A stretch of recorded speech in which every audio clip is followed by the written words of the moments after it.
जय श्री राम।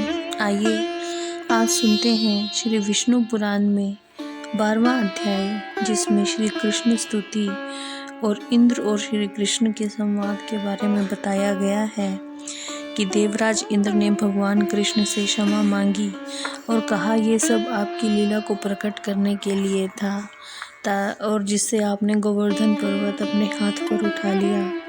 फिर 13वें अध्याय में गोपों द्वारा भगवान के प्रभाव का वर्णन और भगवान का गोपियों के संग रास लीला के बारे में बताया गया है कि श्री कृष्ण ध्वनि से गोपियाँ श्री कृष्ण धन्य कृष्ण कहती जा रही थी। श्री कृष्ण जी के आगे जाने पर गोपियाँ उनके पीछे जाती और प्रतिलोमा गति से श्री कृष्ण का साथ देती।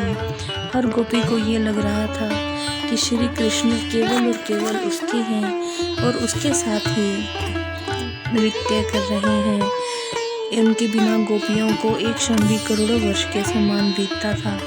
14वें अध्याय में वृषभासुर के वध की बात बताई गई है कि जब श्री कृष्ण एक बार सायंकाल के समय रासलीला में आसक्त थे तो वृषभ रूप का धारण करके अरिष्ट नाम का असुर वहाँ पर आता है और भगवान कृष्ण के हाथों निर्वाण प्राप्त करता है। 15वें अध्याय में कंस ने श्री कृष्ण को बुलाने के लिए अक्रूर को भेजा और अक्रूर श्री कृष्ण के पास आता है और उसे कंस का संदेश देता है।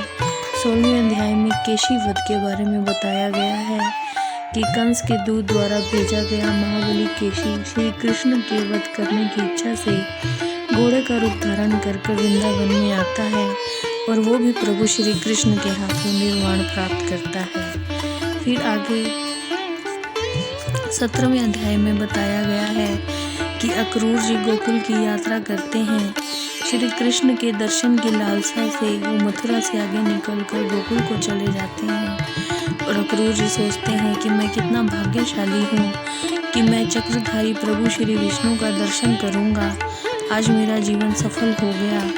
और जब उन्हें श्री कृष्ण के दर्शन होते हैं तो वो टकटकी लगाकर उनको देखते रहते हैं और कहते हैं कि प्रभु श्री हरि को मेरा प्रणाम है। जिन्हें याज्ञिक लोग योग पुरुष कहते हैं, जिन्हें विष्णु कहते हैं, उन्हें बारंबार प्रणाम है। जिनके स्मरण मात्र से पुरुष हमेशा कल्याण का पात्र हो जाता है। मैं सदैव उस जन्मा हरि की शरण में प्राप्त होता हूँ। भक्ति चित्त अक्रूर जी इस तरह प्रभु हरि विष्णु का चिंतन करते हैं और प्रभु श्री हरि विष्णु के आशीर्वाद के पात्र बनते हैं और प्रभु का गुणगान करते हुए वापस मथुरा लौट आते हैं। 18वें अध्याय में भगवान कृष्ण मथुरा की तरफ प्रस्थान करते हैं और गोपियों के विरह कथा और अक्रूर जी का श्री कृष्ण के प्रति मोह का वर्णन किया गया है कि किस तरह से अक्रूर जी को गोपियाँ कहती हैं कि हमारे कृष्ण को वापस लेकर आओ, कहाँ लेकर जा रहे हो।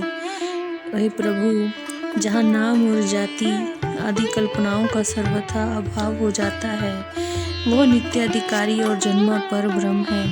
अक्रूर जी भगवान कृष्ण के महिमा का वर्णन करते हैं और बताते हैं कि प्रभु तो हमेशा तुम्हारे साथ हैं, मैं कहीं प्रभु को नहीं लेकर जा रहा। इस तरह हम देखते हैं कि 18वें अध्याय में प्रभु श्री विष्णु के कृष्ण रूप को वासुदेव, संकर्षण, प्रद्युम्न और अनिरुद्ध कह के बारंबार प्रणाम किया जाता है। जय श्री राम।